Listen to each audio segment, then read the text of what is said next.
하나님 말씀은 요한복음 15장 1절부터 12절까지 같이 읽겠습니다. 나는 참 포도나무요 내 아버지는 농부라. 물은 내게 붙어 있는데도 열매를 맺고 있지 못하는 가지는 아버지께서 그것을 들어올려 주시고, 무릇 열매를 맺고 있는 가지는 더 열매를 맺게 하려 하여 그것을 깨끗하게 하시느니라. 너희는 내가 일러준 그 말씀 때문에 이미 깨끗하여졌으니 내 안에 거하라. 나도 너희 안에 거하리라. 가지가 포도나무에 붙어있지 아니하면 스스로 열매를 맺을 수 없음같이 너희도 내 안에 있지 아니하면 그러하리라. 나는 포도나무요 너희는 가지들이라. 그가 내 안에 내가 그 안에 거하면 사람이 열매를 많이 맺나니 나를 떠나서는 너희가 아무것도 할 수 없음이라. 사람이 내 안에 거하지 아니하면 가지처럼 밖에 버려져 마르나니 사람들이 그것을 모아다가 불에 던져 사르느니라. 너희가 내 안에 거하고 내 말이 너희 안에 거하면 무엇이든지 원하는 대로 구하라. 그리하면 이루리라. 너희가 열매를 많이 맺으면 내 아버지께서 영광을 받으실 것이요 너희는 내 제자들이 되리라. 아버지께서 나를 사랑하신 것 같이 나도 너희를 사랑하셨으니 나의 사랑 안에 거하라. 내가 아버지의 계명을 지켜 그의 사랑 안에 거하는 것 같이 너희도 내 계명을 지키면 내 사랑 안에 거하리라. 내가 이것을 너희에게 이름은 내 기쁨이 너희 안에 있어 너희 기쁨을 충만하게 하려 함이라. 내 계명은 곧 내가 너희를 사랑한 것 같이 너희도 서로 사랑하라 하는 이것이니라. 아멘. 이해가는 요한복음 강의 25번째 시간입니다. 이 말씀을 가지고 포도나무와 가지들 그리고 열매라는 제목으로 하나님의 말씀을 나누겠습니다. 우리는 요한복음 시작하면서 항상 1장부터의 내용들을 연결해서 봅니다. 왜냐하면 요한복음은요 다른 복음과는 차이가 나는 것은 모든 것을 다 머릿속에 있는 내용을 가지고 하나하나 순서적인 정리해서 결론으로 이끌어가고 있습니다. 예를 들어서 누가복음 같은 경우는요 어떤 사건들마다 이렇게 기록해서 놓은 경우가 많이 있어요. 그러니까 시간적으로 보면 앞에도 가고 뒤로도 가고 이렇게 있습니다. 그러나 요한복음은 모든 복음서보다 또 모든 서신서들 다 기록된 다음에 마지막에 기록되어 있기 때문에 그런 내용들을 다 보고 거기에서 조금 더 우리가 이해가 안 가는 부분이 있다든가 좀 부족한 부분이 있다든가 또 좀 더 바로 이렇게 바로 잡을 부분이 있다든가 뭐 그런 것만 골라가지고 이렇게 기록해 놓은 것이 요한복음입니다. 그래서 요한복음을요 다른 말로 어떻게 하냐면 보수의 복음이라고 합니다. 보수의 복음. 우리 이제 목사님들도요 그런 게 있죠. 보수 교육이 필요하다. 또 이제 직장에서도 보면요 보수 교육이라고 하는 게 있어요. 그죠? 자기 있는 실력 가지고 이걸 해결 못할 때 어디 연수도 받고 모두에서 그걸 합니다. 그죠? 부족한 부분을 보충하는 그런 것들이 있단 말이죠. 이 보수라는 단어는 그물 깊다라는 그런 단어예요. 우리가 하여튼 어부들이 바다에 나가서 고기를 잡습니다. 밤새도록 고기를 잡아도 이게 안 잡히는 경우가 있어요. 근데 두 가지 경우가 있겠죠. 고기가 없어서 못 잡는 경우도 있지만 고기를 그물에 잔뜩 걸리긴 걸렸는데 이게 올려놓고 보면 아무것도 없어요. 왜 그럴까요? 그물이 어디가 찢어져서 그죠? 그래서 그물을 기워야 그것이 나오는 것이죠. 그러니까 바로 요한복음은요 그런 것들로 이렇게 다 그물을 기워서 하나도 하나님의 말씀이 새나가지 못하게 이렇게 된 것이 요한복음입니다. 그래서 다른 복음서나 다른 성경에서 이렇게 좀 더 빠진 부분들을 아주 가차없이 다 골라내가지고 내어놓고 있어요. 요한복음 1장에 보면요 거기에 많은 내용이 나오지만 1장 14절에 아주 중요한 내용이 나오죠. 말씀이신 분이 육신이 되셔서 우리 가운데 장막을 치셨으니 우리가 보면 하나님의 독생자의 영광이요 은혜와 진리가 충만하더라. 그때 거기서 말씀이신 분이 그때 말씀이라는 것은요 로고스입니다. 로고스이신 분이 로고스라는 것은 우리말 번역인 말씀인데요. 이건 원래는 논리란 뜻입니다. 논리. 하나님의 모든 법, 하나님의 모든 계획, 하나님의 모든 생각 그 생각이 구체적으로 사람 모습으로 해서 나오셨다 그런 의미입니다. 이게 성경 말씀이 갑자기 여기서 뻥 튀어났다 그런 말씀이 아니고요. 하나님의 생각한 계획이 그것이 사람 몸으로 해서 육신을 가지고 우리 가운데 장막 치셨다는 것입니다. 이 장막이라는 것은 하나님과 우리 사이를 만나는 장소입니다. 구약에서 장막은 굉장히 중요했습니다. 그걸 회막이라고도 말하고 성막이라고도 말합니다. 죄 있는 인간이 죄 없이 있는 하나님을 만날 수 있는 유일한 장소, 그것이 바로 장막인데요. 그 장막을 치러 오셨다는 것입니다. 구약에는 절기가 있는데요. 중요한 절기 중에 하나가 무슨 절기죠? 장막절입니다. 초막절이라고도 얘기를 해요. 초막절날 하는 여러 가지가 있습니다. 근데 그런 것을 매년 했는데 이분이 실제로 나타났다는 거예요. 그죠? 그럼 예수님이 이 땅에 오셨을 때 어느 날 오셨을까요? 그건 두말할 필요도 없죠. 장막절날 오셨겠죠. 다른 날 오신다면요, 성경에 나오는 절기에 대한 설명이 안 됩니다. 골로새서 2장 16절과 17절에 보면요, 성경에 나오는 이 절기, 이거는 다 그림자인데 몸은 그리스도의 것이니라. 실체는 그리스도라는 거예요. 다 그림자, 장막절이라는 거 그림자인데 실체는 그리스도. 그러니까 예수님이 장막 치신 거 실체라는 거예요. 그러면 장막절은 언제냐면 장막절. 유대인 달력으로 해요. 7월 15일부터 22일까지예요. 7월 15일부터 22일까지. 그러면 음력을 씁니다. 유대인들은요. 그러니까 우리가 쓰는 거하고 하면 음력이기 때문에 비슷해요. 근데 달이 차이가 날 때가 있어. 윤달 때문에. 그러나 언제냐면 추석 때야. 추석 때. 작년에는요, 우리 추석날하고 유대인들이 달력으로 장막절 날이 똑같았어. 윤달이 있어서 우리는 윤달이 음력도 윤달이 있잖아요, 그죠? 근데 우리가 집어넣는 윤달과 유대인들이 집어넣는 윤달이 달리기 때문에 자리가 뭐 이렇게 한 달씩 차이 날 때도 있어요. 근데 작년에는 똑같았어요. 그러니까 예수님이 오실 때도 우리가 보면 추석이 그런 계절에 오신단 말이에요. 그때는 밭에 풀도 있어요, 그죠? 그러나 12월 달에는요, 거기 밭에 풀이 없어요. 1장에서 그분이 오셨다는 거예요. 장막치러. 지금은 장막이 무엇일까요? 교회가 장막이에요. 그죠?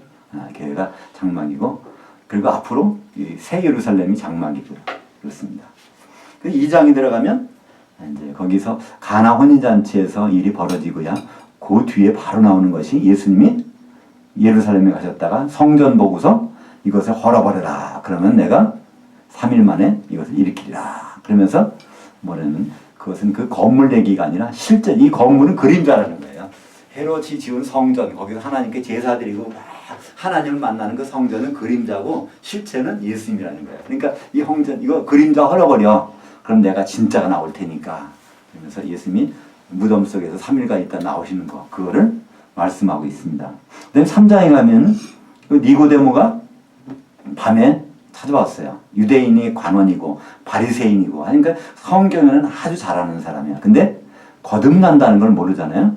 그러니까 예수님한테 물어보는 거예요. 다 어떻게 거듭나야 되느냐. 한 번은 났는데, 엄마 뱃속에 들어갔다 나왔는데 거듭난다는 얘기는 2번 태어난다는 얘기예요. 그러면 한 번 또 엄마 뱃속에 들어갈 수도 없고. 그랬더니 예수님 하신 말씀이 그 광야의 놋뱀 사건을 얘기하는 거예요. 그러니까 몸은 너는 한 번 거듭났으니까 엄마 뱃속에 들어갈 필요가 없어. 그러나 너희 영은 거듭나야 돼. 영이 죽어 있잖아. 영이 거듭나는 방법을 장대에 놋뱀 달아놓고 쳐다본 사람은 살았다는 거예요. 그죠? 바로 예수님이 자기가 십자가에서 놋뱀처럼 달려있겠다는 거예요. 놋뱀은 뭡니까? 모양은 뱀이에요. 죄가 있는 것 같아요. 그러니까 십자가는 죄 있는 사람만 달리는 거예요. 그죠? 그러니까 예수님이 분명히 죄가 있는 것 같아요. 놋뱀은요, 거기 놋쇠기 때문에 죄가 없어요. 사실은 겉모양만 죄가 있는 것 같아요. 그러니까 우리 죄를 다 짊어지고 거기에서 달려있는데, 놋뱀은 뭐라고, 놋쇠는 뭐라고요? 합금이에요. 아연하고 구리. 구리는 빨간색이에요. 우리 이제 전선줄 보면 구리 색깔이 나와 빨갛잖아요. 그죠? 아연이라는 거는요, 그거는 하얀색이고, 양은 그릇 있잖아요. 저 아연 집어넣어서 만든 거예요. 그죠? 하얀색과 빨간색 합금이에요. 빨간색은 인간을 나타내고, 하얀색은 하나님을 나타낸다. 죄가 있는 빨간 거, 죄가 없는 하나님. 그 두 가지를 같이 가신 분이 놋뱀이 달리면 그것이 바로 거듭나. 그걸 쳐다보기만 하면 된다는 거예요. 그죠? 십자가를 정말 그 인정하면은 영이 거듭난다는 겁니다. 그 예수님이 자기가 롯뱀이라는 걸 이제 말씀하시고 4장에 가면 그래서 참 남편을 만나고 싶었던 사람이 있었어요. 사마리아 여자가 4번 결혼했어요. 정식으로. 남편이라고 하면 결혼한 사람이잖아요. 근데 지금 살고 있는 사람은 아직은 결혼 안 했어요. 그러니까 거기서 말하는 것은 이 여자는 참 남편을 만나고 싶었던 사람이에요. 이게 어떤 육신적으로 정욕적으로 이것 때문에 만나는 사람이 아니에요. 그러니까 한번 재미있게 놀아보려고 만났다면요 결혼 안 하고 만날 거 아니야, 그죠? 5명 남자를 그냥 결혼 안 하고 몰래 만나면 되잖아요. 근데 여긴 그 정식 결혼을 5번 했단 말이야. 그 사람은, 그 여자는 뭘 대표합니까? 진정한 남편을 추구했던 여인이에요. 거기에서 예수님이 그 목마름을 채워줍니다. 진정한 남편은 바로 누구예요? 예수님이라는 것을. 그리고 우리가 이제 한 신부라는 것을 거기서 예수님 소개하는 거예요. 근데 5장에 가면 또 그 베데스다 거기에 가셔서 예루살렘에 있는 거기 가셨는데 거기는 환자들이 우글우글해요. 어디에 모여 있어요? 베데스다 연못가에 모여 있단 말이에요. 베데스다라는 것은 무슨 뜻이죠? 벳 하면 이거는 집이란 뜻이고 헤세드라는 헬라어는요. 그것은 긍휼, 사랑이라는 거예요. 그래서 헤세드를 합해 놓은 것이 베데스다입니다.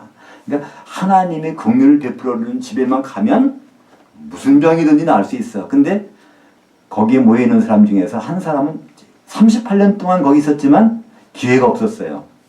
예수님은 그 사람을 딱 집어가지고 하는 거예요. 다른 사람이 봐야 별 효과가 안 나요. 그죠? 뭐 내 힘으로 갈 수 있었는데 이분이 약간 도와줘서 그렇지. 근데 38년 동안 거기 있던 사람은 한 가능성이 없는 사람이야. 그죠? 근데 그 사람은 뭐로 가득 차 있습니까? 종교심으로 가득 차 있는 거예요. 열심히 거기 가서 하는데 예수님이 물어보잖아요. 너 뭐 해주길 원하지? 그랬더니 나 고쳐주세요를 걷는데 이게 종교에 빠져있는 사람이 여기서 이 절차 이렇게 하면 천사가 물속에 들어가서 물을 이렇게 움직여 놓으면 딴 사람 들어가기 전에 내가 먼저 가야 되는데 내가 누가 나를 도와서 가게 해줄까 이런 절차를 따진단 말이에요. 그죠? 예수님은 거기서 이 종교심을 없애고 바로 긍휼의 집, 그 집이 예수님이라는 걸 설명해 주시는 거예요. 예수님께만 나오면 그러면 38년이 아니라 380년 병자라도 다 해결된다는 거예요. 예수님이 어떤 분이라는 걸 소개합니다.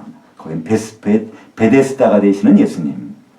그다음에 6장에 가면 마침 유대인의 명절이 6월절이 가깝게 오셔. 그러니까 6월절을 어떻게 저들에게 설명해 줄까 하다가 하신 것이 뭐냐면 오병이어의 사건을 주님이 하시는 거예요. 그들이 배고프니까 불쌍해서 해준다는 것이 아니라 요한복음의 관점은 거예요. 마침 6월절에 6월절 양을 잡아서 그 살을 먹고 피를 받는 이것을 대해서 설명을 해줘야 되겠는데 다른 나라면은 안 되잖아요. 그러니까 6월절 딱 맞춰가지고 오병이의 사건을 하신다면 근데 그들이 깨닫지 못해. 거기서 내가 하늘에서 내려온 산 떡이고 내 살을 먹고 내 피를 마셔야 된다고 막 이제 설교를 하니까 사람들이 뭐예요? 이 말씀은 참 어렵도다 하면 다 떠나가는 거예요. 요한복음 6장에서는 그렇게 내요. 그러니까 얼마 전 며칠 전까지만 해도 수천 명이 수만 명 뭐 여자까지 합하면 애들까지 수만 명이 그것을 현장에서 먹은 사람들이 다 떠나가는 거예요. 제자들이 뭐라고 그랬죠? 예수님이 그래 물어보는 거예요. 너희들도 가려느냐? 그랬더니 베드로가 그랬죠. 영생이 말씀이 계시오면 우리가 어디로 가리까? 그렇죠? 그래서 6장에서는요. 그분이 6월절 양으로서 6월절 양은 두 가지가 있다고 그래서 그죠? 피는 바르고 그거는 우리가 영이 구원을 받는 거예요. 살은 먹어서 힘을 얻는 거예요. 우리가 혼이 구원되는 거예요. 그죠? 우리가 지금 예수님의 6월절 양을 통하여 우리는 예수를 첫째는 믿어야 됩니다. 근데 믿어서 끝나는 거예요. 매일매일 우리는 그 양 살을 먹어야 돼요. 예수님의 살. 내가 잃은 말이 영이요 생명이라고 그러잖아요. 이 말씀이 예수님 말씀이 위에다 살이란 말이에요.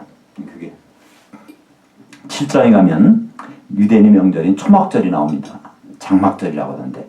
근데 동생들이 그러는 거예요. 형님 저 예루살렘 가셔야 되잖아요. 근데 예수님 그래요. 니들 먼저 가라고 그러는 거예요. 이상하죠, 그죠? 우리가 보면 그럴 거예요. 예를 들어서 저한테 제 집사람이 예배 시간 됐는데 안 가요? 그러면 제가 먼저 가요. 그렇게 하면 어떻게 됐어요, 그게? 그죠? 목사라는 사람이 그러고 있으면 안 되잖아요, 그죠? 예수님이 율법을 다 지키러 오셨다 그러는데, 초막절날, 장막절날 동생들이 가셔야 되잖아요. 그냥 아니야, 난 안 갈 거야. 니들 먼저 가. 이게 말이야 되는 얘기예요? 그렇게 하셨어. 그게 요한복음 7장에 나오는 얘기예요. 그러고 나서 늦게 가셨어. 늦게 가셔서 그 장막절 잔치를 참여하려는 것이 아니라 장막절날 하는 것을 다 지켜보시다가 장막절날은 뭐 하냐면요. 여러 가지 하는 일이 있지만 그 중에서 실로암에 가서 물을 떠다가 제단에다가 물을 붓는 걸 해요. 이게 그 뭐냐면 광야에서 물이 없을 때 우리가 참 힘들었는데 반석에서 이걸 물을 빼서 주신 거, 그 물을 하나님 주셨다는 걸 기념하는 거예요. 반석에서 나오는 물, 반석을 치면 나오는 물이 있다는 걸 기념하는 거예요.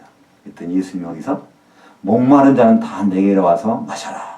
뱃속에서 생수의 강이 넘치라. 그러면서 이것은 바로 성령을 가리키심이라 하는 거예요. 그게 뭘까요? 예수님이 십자가에서 반석이 깨지셨어. 그러면 거기서 뭐가 나와요? 성령이 나온다는 거죠. 십자가에 지셔서 죽으시고 부활해서 성령을 보내주셨잖아요. 그러니까 초막절에 딱 맞춰가지고 예수님은 그거 설명하시는 거예요. 초막절에 지키러 가시면 안 돼요. 그거는 왜 안 될까요? 이미 초막절에 오셨잖아요. 오셨는데 다시 그림자 가지고 하시면 없잖아요. 그죠? 6월절은 지키셔야 돼. 왜냐면 십자가 지시기 전이니까 그때는 율법을 따라 지키셔야 된단 말이에요. 그러나 장막절날 그분이 이미 오셨어. 아무도 모르지만 예수님 그거 모르시겠어요?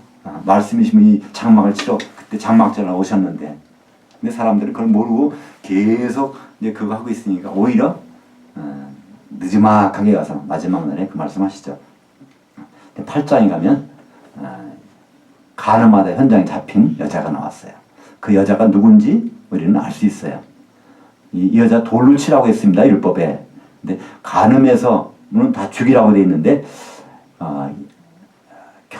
약혼한 여자가 간음했을 때 이때는 돌로 치라고 돼 있어요. 그렇다는 얘기는 이 여자는 지금 약혼한 여자야, 그냥 약혼한 여자를 데리고 왔단 말이에요. 근데 예수님이 이 여자를 살려주시죠.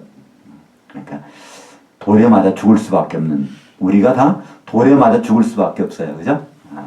우리는 다 약혼한 사람이야. 우리 신랑은 예수님이란 말이야. 근데도 여전히 세상 것 바라보고 그러니까 약혼자가 다른 남자 바라보면서 참 저 남자 한번 놀아왔으면 좋겠다 뭐 이렇게 생각하고 있다면 그 참 어떻게 했어요? 그 약혼 남자가 생각할 때는 이건 뭐 말이 안 되는 거잖아요.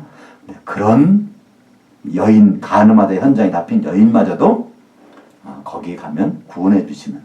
그러니까 우리가 지금 예수 믿는다고 하지만 얼마나 간음을 많이 해요, 그죠? 그러나 그래도 주님께 돌아오면 다시 구원해 주시는 그런 참 약혼자 되신 그분을 8장은 소개하고 있고요. 9장에 가면 날 때부터 소경된 자가 있어요. 물어보죠. 이 사람이 자기 죄 때문에 그렇습니까? 부모 죄가 그래서 이 사람이 맹인 됐습니까? 물어보니까 예수님이 아니야. 하나님의 일을 나타내려고 그랬다는 거예요. 이 사람 통해서. 하나님의 일이 뭐죠? 예수님이 실로암이라는 걸 나타낸다는 거예요. 실로암이라는 건 뭐냐면 보냄을 받았다는 거예요. 하나님께서 보내셨다는 뜻이에요. 그 연못이 또 거기가 실로암이라는 물이란 말이에요. 그래서 그 사람을 거기를 보내요. 맹인을 보낸단 말이에요. 가서 씻었더니 나서요. 바로 실로암에만 가면 빛을 볼 수 있다는 거예요. 예수님이 바로 예수님을 만나면 진리를 볼 수 있다는 것을 9장에서는 말씀합니다. 그러니까 9장에서는 실로암 대신 예수님, 5장에서는 베데스다 대신 예수님, 10장에 가서는 선한 목자. 선한 목자는 뭐 한다고요? 양들 위해서 우리말 성경에 목숨을 버린다고 그랬어요. 목숨을 버린다는 거는 원래는 혼이라는 단어예요. 혼. 선한 목자라면 혼을 버린다는 거예요. 근데 이 혼이 뭘까? 이 혼은 창세기 9장 4절에 보면 혼이라는 건 피라는 거예요. 피를 흘리시겠다는 거예요. 나는 선한 목자이기 때문에 십자가에서 피를 흘리겠다는 것을 거기서 선한 목자를 증명하시는 거예요. 그분이 선악을 아는 일을 직접 하시는 거예요. 그러니까 죽으시고 부활하시는 일을 하시겠다는 것을 10장에서 말씀하십니다. 그리고 나서 11장에서는 사람들이 잘 그걸 몰라요. 그러니까 나사로 집에 누가요? 나사로가 병들어 죽게 됐는데 예수님이 그 소식을 듣고 일부러 안 가셔요. 그죠? 병들은 때 갔으면 어떻게 할까요? 예수님이 살려주셔야 될 거 아니에요. 그죠? 그러니까 부활을 경험을 못해. 그러니까 일부러 죽은 다음에 가려고 나중에 가서 죽은 다음에 갔어요. 그래서 나사로를 살려주세요. 그러니까 예수님은 어떤 분이라는 걸요? 바로 부활을 시키실 수 있는 분이니까 그분이 부활한다는 건 당연한 거잖아요. 그죠? 부활의 권세를 있다는 것을 알려주시는 거예요. 그러고 나서 이제 12장에 가면 6월절에 딱 맞춰가지고 예루살렘 들어가야 되는데, 그러니까 6월절 양을 드리려면 출애굽기 12장에 보면요 절차가 있어요. 12장에 보면 어떻게 해요? 유대인 달력으로 1월 10일 날 1월 14일 날 저녁이 6월절 양 잡는 날이에요. 그러면 10일 날 뭘 해야 되냐면 이걸 간택을 해야 돼요. 뭐를 양을 죽일 양을 눈으로 봐가지고 택해야 된단 말이에요. 그걸 간택이라고 그러죠. 그러니까 간택은 언제 하면 닷새 전에 해야 돼요. 그죠? 그리고서 4일 동안 점검해서 흠이 없는 걸 잡아야지 흠 있는 걸 잡아봤자 하나님은 안 받으시거든요. 예수님은 이제 닷새 전날, 엿새 전에 도착하셔서 그날 저녁부터 닷새 전이에요. 그죠? 그날 저녁 잔치가 벌어졌는데 그 집으로 누가 와요? 나사로의 동생, 여동생 베다니의 마리아가 와서 옥합을 깨뜨려서 거기 있는 그 향유, 기름을 갖다가 그냥 막 예수님한테 발라버려요. 예수님. 기름이 발랐다는 건 뭘까요? 그걸 성경은 그리스도라고 그래요. 그리스도. 그리스도는 기름이 발라졌다는 뜻이에요. 그러니까 이제 며칠 있으면 다음 주인가 이제 성탄으로 지키는데 크리스마스를 지키는데요. 크리스마스라는 뜻이 뭔지 아십니까? 그리스도께서 보내주셨다는 뜻이에요. 원래 크리스마스가 그리스도. 그러니까 왕이 아니라 기름 발라가지고서 만약 죽여버릴 6월절 양이 죽임당하러 오셨다 그런 뜻이에요. 그러니까 12장에서 이제 이게 딱 일정에 맞춰갖고 그러니까 이 간택하는 것이 참 중요해요. 이분이야말로 진짜 6월절 양이다. 이걸 누가 했어요? 베다니 마리아. 그러니까 베다니 마리아라는 여자가 이 지구상에서 유일하게 한 여자만 그리스도를 알아본 거예요. 누구도 뭐로 알아봤죠? 왕으로 알아봤어요. 저분은 왕 되실 분이야. 그러니까 우리가 크리스마스에 보면 찬송가도 있고 캐롤송도 있어요. 거기 보면 뭐라고요? 왕이 나셨도다, 왕이 나셨도다요. 이거 잘못하는 거예요. 왕이 나신 게 아니에요. 그리스도가 나신 거예요. 6월절 십자가에서 기름 발려가지고 그리스도가 돼서 죽으실 분. 그러니까 그 표적이 뭐라고 돼 있어요? 누더기 입고서 짐승의 밥통에다 태어나. 이게 표적이라는 거예요. 이분이 절대로 왕이 아니라는 거예요. 이건 죽으러 오신, 밥으로, 짐승의 밥으로. 우리가 짐승 같은 사람이잖아요. 그죠? 우리 밥으로 오셨다는 거예요. 그분이. 그것이 크리스마스의 메시지입니다. 성경 누가복음 2장에 보면요. 성탄 때 하나님이 주신 메시지가 유일한 것이 그거예요. 사람들한테 주신 메시지가 아니에요. 다른 사람들. 베들레헴의 목동들한테 주셨어요. 그러고서 그 천사는 올라가 버렸어. 딴 사람 아무도 안 만났단 말이야. 그 메시지를 받은 사람은 누구예요? 베들레헴의 목동이란 말이에요. 베들레헴의 목동은 어떤 목동이냐면요. 일반적인 목동이 아니라 예루살렘 성전에다가 공급하는 어린 양들을 기르는 목동이에요. 울타리 쳐진 곳에서 기른단 말이에요. 그래서 거기 망대가 있어요. 그래서 원래 양을 기르는 사람들이 망대가 필요 없어요. 오늘은 여기서 풀을 먹이고 내일은 저기서 그냥 풀을 자기가 재배해서 먹이는 게 아니잖아요. 방목이니까. 그래서 망대가 없단 말이에요. 창세기 보면요. 25장에 에델망대가 나와요. 에델망대라는 게 에델이라는 것이 양떼라는 뜻이에요. 양떼 망대가 베들레헴에 서 있었어. 거기요. 그것이 무슨 의미일까요? 그 사람들은 그냥 성전에서 죽일 양들을 매일 거기 기르는 사람들이에요. 목자들이 이거는. 그랬는데 천사가 나타났어. 니들은 성전에 짐승들 준비하고 있지 어린 양? 실제 분이 나타나셨어. 저거 한번 가봐 거기에. 그게 표적이야 그러는 거예요. 그리스도가 나타났다는 거예요. 죽임당할 그분이 너희들은 양 가지고 그랬지. 그건 그림자야. 그분이 나타났어. 그러니까 그 목동이 그래? 지금까지 그랬니? 예루살렘 성전에 들어갈 양을 공급할 목자들인데 그래서 거기 가봤더니 정말 있는 거예요. 왕이 아니란 말이에요. 왕 같으면 대궐에서 나타나죠. 궁궐에서. 근데 여기는 짐승이 마구간에서 그것도 누더기를 탁 덮치고 밥통에 들어있단 말이에요. 하나님께 영광을 돌리는 거야. 그 목동들이. 그 내용을 하니까 영광이라는 건 뭐죠? 하나님께서만 하신 일이 나타나는 거야. 하나님이신 분이 저렇게 죽으러 오셨네. 우리는 매일 양을 준비해 진짜 양으로 이렇게 오셨네. 하나님께 영광을 돌리더라는 거예요. 근데 마리아는 그걸 보고 거기 우리말은 마음에 새기어 생각하니라 하는데요. 원래 단어는 뭐냐면요. 그것을 여러 가지 생각들을 자꾸만 조합해 본다는 거예요. 이럴까 저럴까 생각. 마리아는 그랬다는 거예요.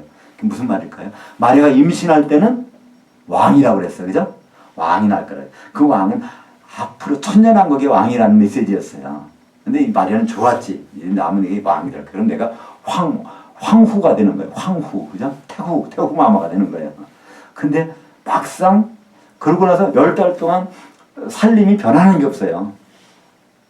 점점 더 쪼그라들어가서 다 이게, 그죠? 오죽하면 애기 낳는데 거기에 덮을 것도 없어 누더기 만들어서 덮어줘. 얼마나 생활이 궁핍했으면 그렇겠어요. 그죠?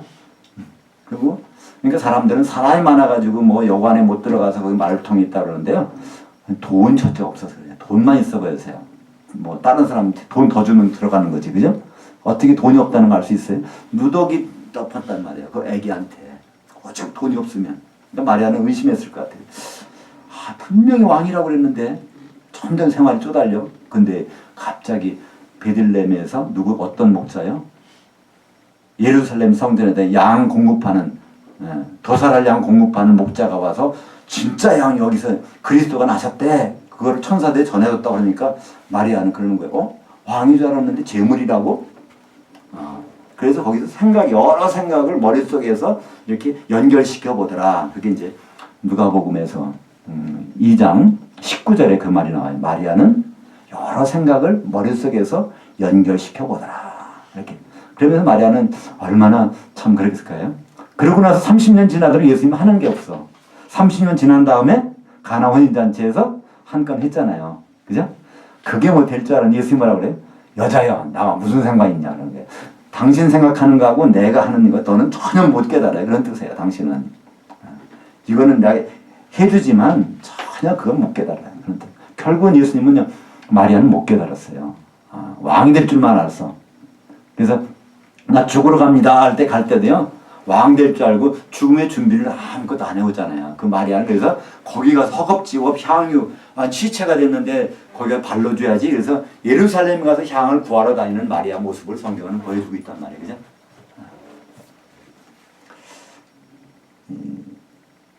지금 12장에서는 너무 길어졌네. 12장 내용 가다가. 그렇습니다. 그러니까 예수님은 그냥 갑자기 십자가에서 살리시는 것이 아니에요. 이 출애굽기 나오는 6월절 양이 절차에 따라서 그것을 누구한테 이거 점검받아요? 율법을 책임지는 대제사장, 장로, 서기관들한테. 그래서 우리가 신앙고백에 갈 때 본디오 빌라도에게 고난을 받아서 아니요, 이건 잘못된 거예요.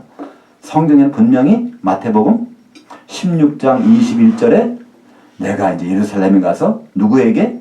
장로들, 곧 대제사장들과 서기관들에게 많은 고난받고, 이건 뭐냐면 점검당한다는 거예요. 율법을 책임지는 사람들한테 율법으로 흠이 있는지 없는지 며칠 동안 4일 동안 점검한 다음에 이게 흠이 하나도 없어. 십자가 달리니까 그건 누구 죄예요?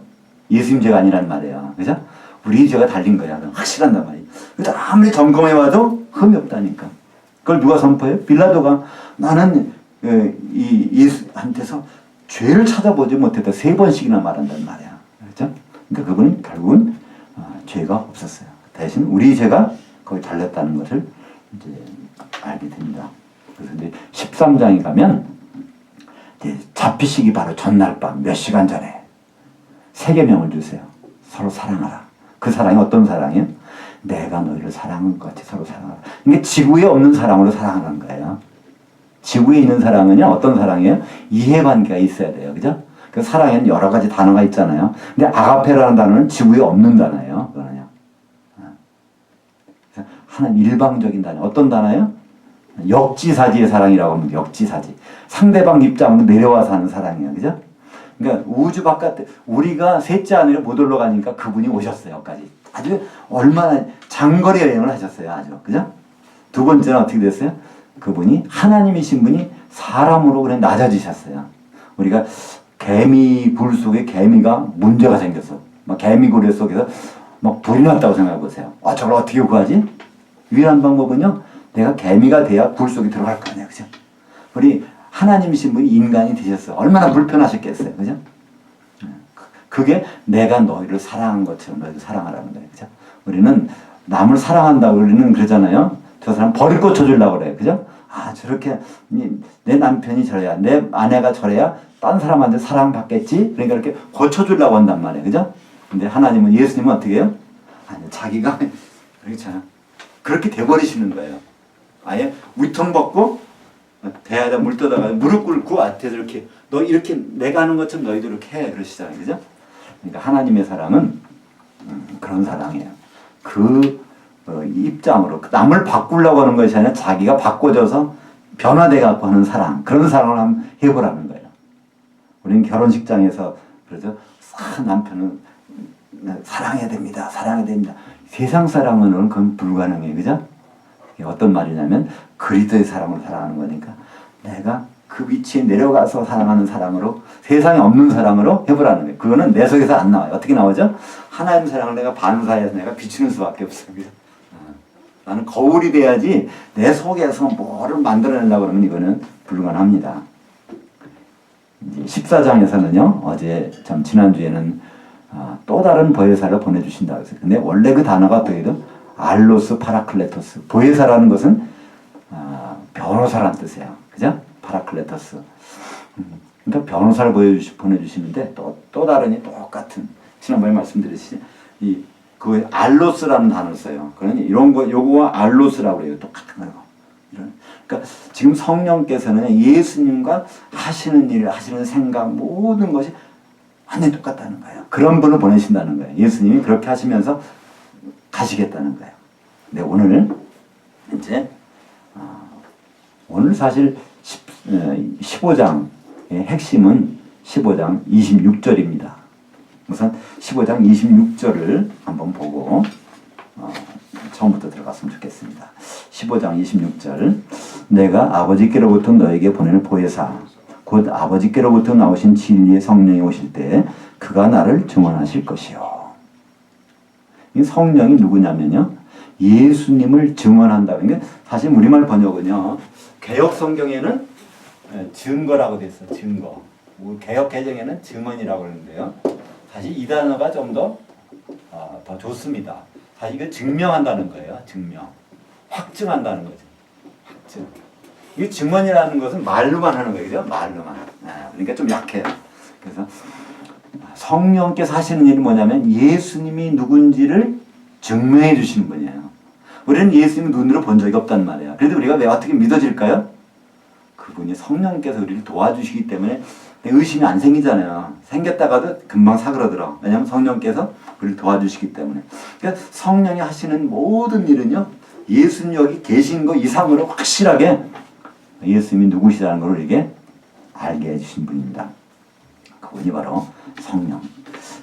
그럼 아예 거기에 요한복음 1장 32절 거기 있어요. 맨 마지막 프린트물에.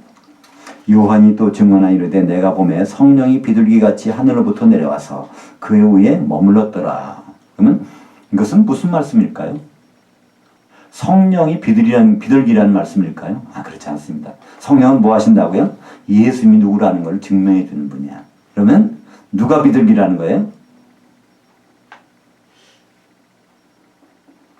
예수님이 비둘기라는 거예요. 여기서. 그러니까 성령 하시는 말. 그러니까 비둘기는 뭘까요? 죄를 지면요, 하나님께 어떻게 해요? 죄의 값을 피를 가지고 가야 돼. 양이나 소나 짐승들 피를 가져가서 피를 내야 된단 말이에요. 근데 죄를 많이 지면요, 그렇거나 돈이 없으면 피 못 가져가잖아요. 근데 하나의 대안을 주셨어요. 돈이 없는 사람들은 산비둘기나 집비둘기. 요즘에 비둘기는요, 얼마나 많아요. 그죠? 요즘 비둘기한테 못 주게 돼 있더라고요. 그게 해로운 짐승이라서 너무나 번식해가지고, 그러니까 한마디로 비둘기라는 뜻은요, 돈 없이도 구할 수 있는 재물이라는 뜻이에요. 예수님은 그런 분이라는 거예요. 예수님이 6월절 어린 양이 되시지만 그분은 또 비둘기도 되신다는 거야. 그죠? 매일매일 우리는 또 죄를 졌는데 그거를 우리가 용서를 구해야 되는데 예수님을 우리가 어떤 예수님? 비둘기 되신 예수님을 우리가 바치는 거예요. 그런 분이라는 것을 설명하고 있는 거예요. 예를 들어서 그러니까 성령이 하시는 일들은 다 예수님이 누구라는 것을 계속 설명해 주고 있다는 것이죠. 다시 오늘 요한복음 15장 1절부터 12절까지 우리가 읽은 부분으로 들어갈까요? 여기서 예수님은 참 포도나무라 했어요. 예수님 내가 이거는 비유가 아닙니다. 내가 한번 비유를 한번 해볼까? 나는 포도나무와 같이 생각하면 이런 말씀 아니에요. 나는 참 포도나무다 그러는 거예요. 그 내 아버지는 농부라. 그럼 이 포도나무가 과연 어떤 나무일까? 우리 좀 궁금하지 않으세요? 창세기 3장 9절과 3장 22절에 보면 거기에 생명나무가 나와요. 이 생명나무가 뭘까? 그거 다 단수입니다. 한 그루의 나무예요. 거기에 생명나무. 이 생명나무가 아닐까 하는 생각이 들지 않으세요?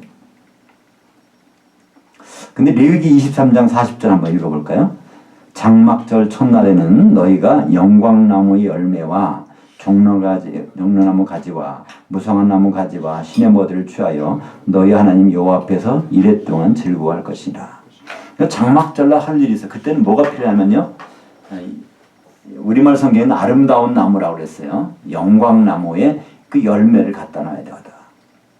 이 영광나무가 뭔지에 대해서는 성경에서 여기밖에 안 나와요. 다른 데는 안 나와. 근데 이스라엘 백성들은 장막절마다 이걸 해야 돼. 이게 과연 무슨 나무일까요? 궁금하시죠? 그죠?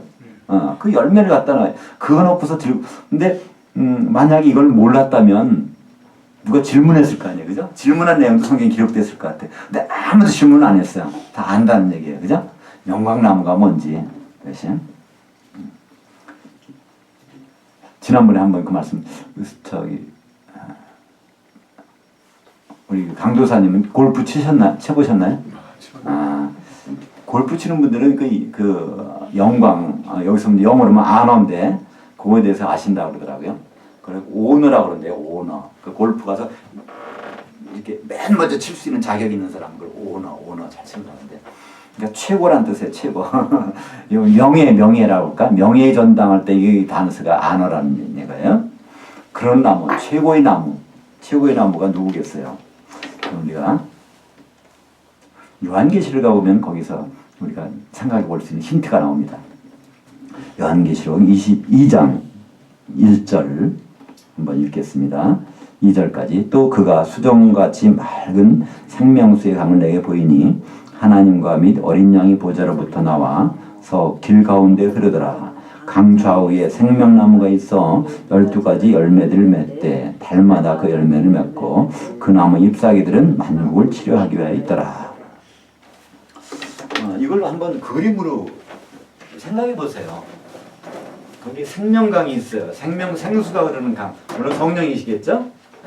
그 보좌로부터 흘러나오는데 이 강 좌우에 여기도 있고 여기도 있고 여기도 있고 여기도 있고 여기도 있고 이런 생명나무가 있다는 거예요. 강 좌우에. 근데 이 생명나무는 한 그루예요. 한 그루. 단수로 돼 있어요. 그러니까 새 예루살렘에 가서 거기에 생명강 좌우에 생명나무가 있어요. 한 그루의 나무가 좌우에 쫙 퍼졌다는 거예요. 이 무화과 나무가 한 그루가 이렇게 양쪽 강 이쪽 저쪽 다 덮을 수 있나요? 종려나무가 야자수가 덮을 수 있겠어요? 감람나무가 덮을 수 있겠어요? 무슨 나무가 가능할까요? 네, 포도나무밖에 없잖아요, 그죠? 포도나무는 안 그런가요? 그러니까 우리가 쉽게 나무니까 좀 어려워 보이는 거예요. 근데 예를 들어서 뭐 수박이나 그죠? 참외나 뭐 수세미나 그런 것들은 쉽죠, 그죠? 이 건너서 왔다 갔다 할 수 있어요. 그러니까 창세기에서도 보면은 어떻게 해요? 하와가 이 걸어가 나무에서 뚝뚝 따먹는 거예요. 이렇게 따먹었단 말이에요, 그죠? 이게 이렇게 덩쿨이 거기에 뭐가 있으니까 따먹지, 그죠? 나무에 올라가서 따지 않는단 말이에요, 그죠? 이것은 우리가 포도나무라고밖에 생각할 수 없단 말이에요. 그죠? 그래서 이것은 어디까지나 우리가 추측이고 상상입니다. 그러나 우리가 자연스럽잖아요. 그죠? 이 강 좌우에 이게 있으려면 포도 덩굴이나 이게 왔다 갔다 여기 퍼져서 여기 딱 해서 됐지 다른 나무는 불가능하잖아요. 근데 예수님은 오늘 요한복음 15장에서 내가 참 포도나무야 그래서. 근데 여기서 2절에 중요한 말씀이 나와요. 내게 붙어 있는데도 열매를 맺고 있지 못하는 가지는 아버지께서 그것을 들어 올려 주시고, 우리말 성경에는 어떻게 돼요? 잘라내버린다는 식으로 되어 있어요. 잘라버리시고. 이 단어가 아이로라는 힐라어인데요. 이 단어가 사용되는 것, 마태복음 4장 6절 보겠습니다. 이르되 내가 만일 하나님이거든 뛰어내리라. 네가 만일 하나님의 아들이거든 뛰어내리라. 기록되었을 때 그가 너를 위하여 그의 천사들을 명하시리니 그들이 손으로 너를 받들어 아이로 발이 돌에 부딪히지 않게 하리로다 하였느니라. 이 아이로라는 것은요, 특별 관리해 준다는 거예요. 특별 관리. 이게 그러니까 지금 그게 있나 모르겠지만 저희 학교 다닐 때는요 우열반이라는 게 있어요. 공부 잘하는 사람 반, 못하는 사람 반. 이건 차별화시키는 것이 아니라 진도를 맞출 수가 없으니까 그래서 서로 위에서 그런 반을 나눠준단 말이야. 분리시키는 거야. 지금 우리도 보면 그렇잖아요. 누가 전염병이 걸렸단 말이야. 그 사람은 어떻게 해요?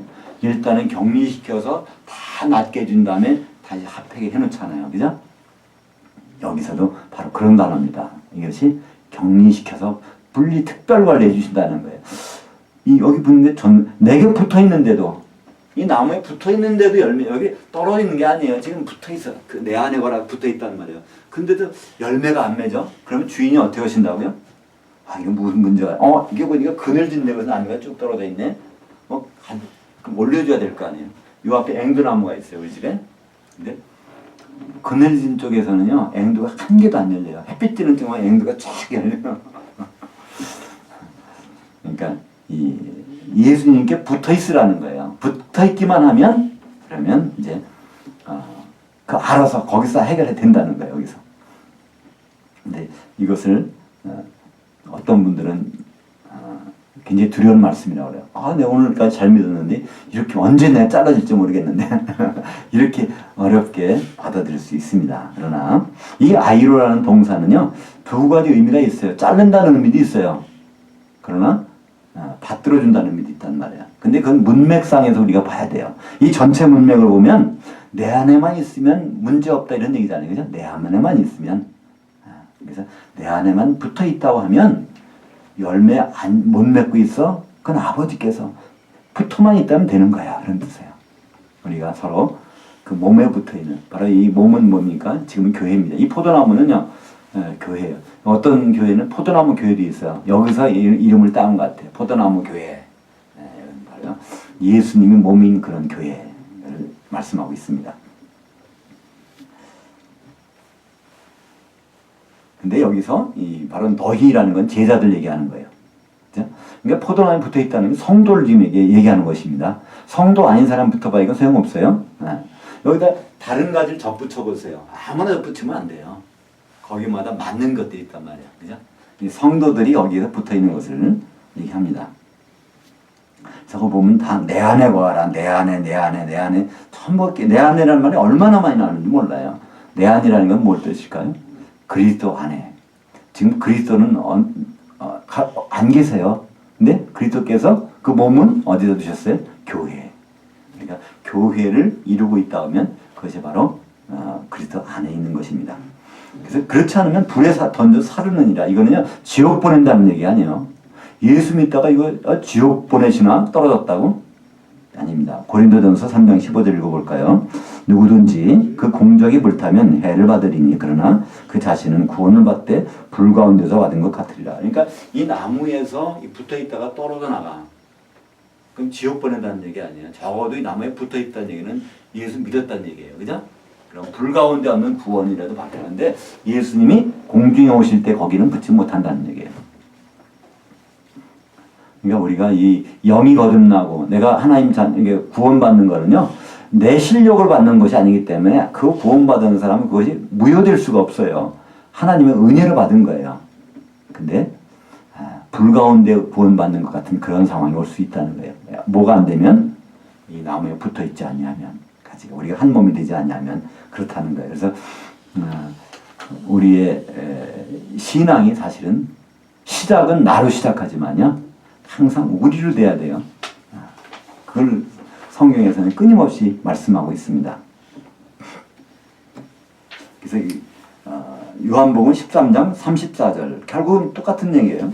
세계명하고 같단 말입니다. 서로 사랑하려면 나무로 말하면 어떻게 돼야 돼요? 예수님은 나무고 우리는 가지들이니 가지가 서로 사랑하는 방법은 붙어서 수액을 서로 나눠주고 받아야 돼요. 그죠? 끊임없이 주고받는 거예요. 거기서. 근데 그 수액이 뭘까요? 예수님이 나무에서 나오는 수액을 공급해 주는 거예요. 내가 나무 가지가 만들어주는 것이 아니에요. 그러니까 우리는 하나님의 사랑을 받아서 계속 비춰주는 거야. 또 내가 비춤을 받아야 돼. 근데 성도라는 것은요, 혼자 잘해서 될 수가 없어요. 꾸준히 누구한테 빛을 받아야 돼요. 그러니까 내가 성도인가 아닌가 생각해 볼 때요, 한번 생각해 볼 수 있어요. 내가 누구를 위해서 기도해 주지? 내가 참 신앙생활 잘하지? 이것만 갖고 안 되는 거예요. 누가 나를 위해서 기도해 주나? 누가 나를 위해서 해주나 비춰주고 있나? 이 나무에 붙어 있다는 얘기는요, 서로가 수액을 공급해 주는 얘기인데, 누가 나를 위해서 그렇게 주는 사람이 있다 그러면요, 그는 성도일 수가 있어요. 그러나 혼자 있는 거는 성도가 아니라니까요. 붙어 있지 않는 가지니까. 그냥 불에다가 태워버린다는 거예요. 구원 못 받는다는 얘기가 아니라 그 불 가운데서 얻는 그런 구원을 받는다는 것입니다. 그래서 이제 여기서 예수님이 중요한 말씀하세요. 지금 사실은 이거 우리는 감동이 없어요. 요한복음 15장을 지금 보면서 감동이 없어. 근데 우리는 감동하셔야 돼요. 왜요? 몇 시간 지나면 십자가에 좀 달리실 거예요. 그런 상황에서 아주 필요한 말씀만 하시는 거예요. 예수님이. 몇 시간 안 남은 그거 쪼개가지고 하시는 말씀이란 말이에요. 여기서 중요한 말씀 하세요. 친구라는 거예요. 이제부터 친구. 지금까지는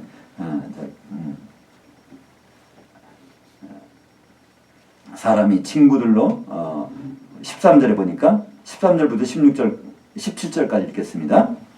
사람이 친구들을 위하여 자기 혼을 버리면 이보다 더 큰 사랑이 없나니 너희는 내가 명하는 대로 행하면 곧 나의 친구들이라. 이제부터 너희를 종들이라 하지 아니하리니 종들은 주인이 하는 것을 알지 못함이라. 너희를 친구들이라 하였느니 내가 내 아버지께 드린 것들을 다 너에게 알게 하였음이라.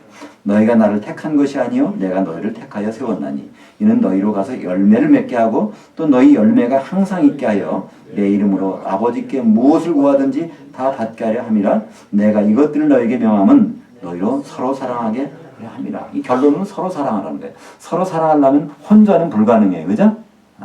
그래서 성도는요, 혼자 성도는 없어요. 적어도 두세 사람이 모여야 되는 거예요. 그 모이는 것이 피지컬하게 이 자리만 있어야 된다는 뜻은 아니에요. 사정상 이 자리에 없을 수도 있어요. 그러나 영 안에서 교통하면은 그게 모이는 거예요. 고린도전서 5장에 보면 바울은 이럽니다. 고린도전서는요, 바울이 에베소에 있을 때 기록한 거예요. 고린도는 거의 유럽이고 에베소는 이 아시아 대륙에 있어요. 내가 몸은 여기 있지만 영으로는 너희와 함께 있어서 이런 말을 해요. 그죠? 빌립보서도 그런 말을 한단 말이에요. 그죠? 몸은 로마 감옥에 있지만 내가 영으로는 너희들과 같이 있다. 그러니까 계속해서 그 함께 교통하는 것, 이것을 사람이 성도입니다. 근데 여기에 예수님이 중요한 말씀하세요. 혼을 버리면 이보다 큰 사랑이 없다. 지금 몇 시간 후면 예수님이 혼을 버리시겠다는 거예요. 친구를 위해서 혼을 버리시겠다는 겁니다. 아까 뭐라고 그랬죠? 창세기 9장 4절에 여기도 있나요? 여기 있네. 창세기 9장 4절 거기 13절 밑에 있습니다. 그러나 고기를 그 혼 되는 피채 먹지 말 것이니라. 그러니까 혼이라는 것은 그 피와 같은 동격으로 쓰고 있어요. 그래서 혼을 버린다는 것은 내가 피 흘리겠다는 뜻이에요. 그 피를 내가 친구를 위해서 내 피를 흘릴 거야. 너희들은 내 친구야. 내가 십자가에서 피를 흘릴 거야. 이런 이게 참 그 큰 사랑이에요. 내 사랑은 이런 사랑이라는 거예요. 예수님의 사랑은 그런 사랑이라는 겁니다. 그래서 이것이 또 요한복음 10장 11절 나는 선한 목자라. 선한 목자는 양들 위하여 혼을 버리거니와. 이건 무슨 뜻이냐면 피 흘리겠다는 뜻이에요. 혼. 여기서 영을 버린다는 얘기 아니에요. 예수님이 나 영 버릴게 그런 것이 아니에요. 혼을 버린다. 혼. 피를 흘리시겠다는 뜻입니다. 그러니까 요한복음을 보면 창세기하고 요한계시록까지 다 연결되잖아요. 그죠? 연결. 창세기에서 나오는 피에 대한, 혼에 대한 얘기, 창세기에 나오는 생명나무 얘기, 요한계시록에 나오는 다 연결되는 거예요. 근데 우리가 이제 친구가 되면 뭐가 있냐면 그분의 친구끼리는 서로 어떤 생각하는지 안다는 거예요. 친구가 될 수 있는 것은 근본적인 건 뭘까요? 서로 좋아하는 것이 같아야 돼. 그죠? 서로. 그래야 같이 여행도 다니고 놀기도 하고 좋아하는 것이 같아야 친구가 되죠. 좋아하는 것이 안 같으면요 친구가 될 수 없어요. 예수님은 제자들은 친구라고 그랬어요. 그러면 예수님의 생각과 제자들의 생각이 이제는 거의 같은, 관심사가 똑같은 거예요. 그죠? 그래서 이제 마지막에 말하는 거예요. 이 세상에서 많은 사람이 있었지만 내 12명만큼은 지금 11명이지 하나는 지금 나가 있으니까 팔로 가룟유다 이 자리에 없어요. 13장에서 벌써 예수님 팔로 나갔고 11명이 지금 있는 거예요. 지금 너희는 나 친구라는 거예요. 내가 나와 너희 관심사가 똑같잖아 라는 얘기예요. 근데 이제 여기서 친구라는 단어가 중요한 단어인데요. 누가복음 13장 1장 3절 한번 볼까요? 그 모든 일을 근원부터 자세히 미루어 살핀나도 데오빌로 각하에게 차례대로 써보내는 것이 좋은 줄 알았노니. 갑자기 누가복음 나오니까 좀 왜 누가복음이 여기 있을까? 여기서 데오빌로 때문에 옮겨놨어요. 데오빌로에서 빌로라는 거는요 필로스 친구란 뜻이에요. 데오라는 것은 하나님이란 뜻입니다. 누가복음은요 하나님이 친구에게 보낸 편지예요. 사도행전도 하나님이 친구에게 보낸 편지입니다. 이 데오빌로가 누군가 사람들은 많은 추측을 해요. 여러분 각하라고 하는 게 총독이란 단어입니다. 로마의 총독이에요. 로마의 총독이 실제 있었을까? 많은 사람이 생각해요. 이것은 가상인물이라는 거예요. 누가가 정말 하나님의 친구 되는 사람한테만 보내는 편지예요. 이게. 다른 복음서는 아무나 읽어도 돼. 근데 누가복음은요 하나님의 친구 되는 사람만 읽는 편지예요. 그죠? 하나님을 친구라는 건 무슨 뜻일까요? 하나님의 관심사가 똑같아. 하나님 생각하는 것과 내가 관심사가 같은 사람들이 읽어볼야 되는 것이 누가복음하고 사도행전입니다. 거기에 필로스라는 말이 나와요. 필로스. 이게 친구라는 뜻이에요. 이것을 빌로라고 번역해서 우리말은요.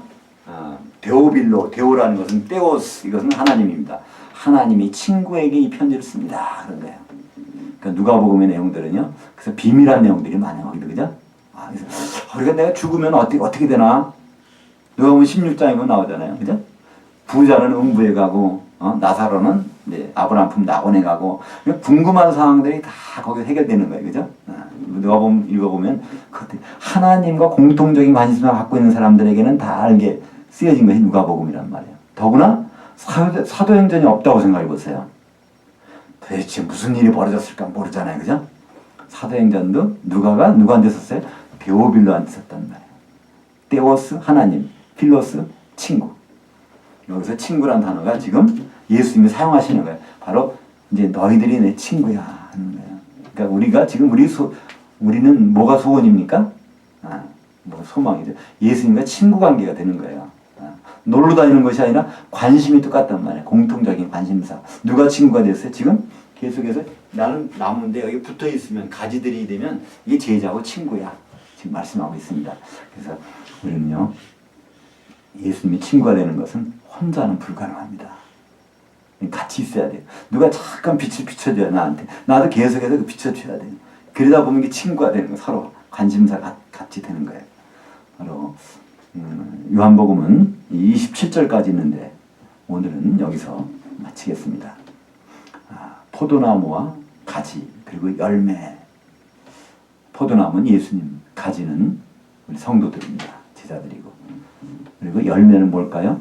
사랑한 실적이에요.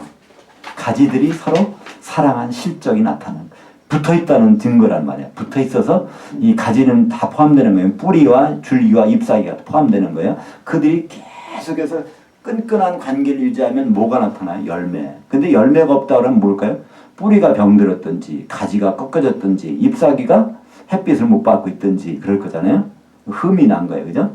성도들 간 서로가 사랑의 관계가 깨진 거예요. 그러니까 열매가 없으면 서로 사랑하지 않았다는 증거고 열매가 나타나면 이거는 서로 사랑했다는 증거란 말입니다. 그죠? 열매가 있으면 뿌리가 제 역할을 했다는 얘기예요. 그죠? 뿌리 열매가 안 달려도, 그죠?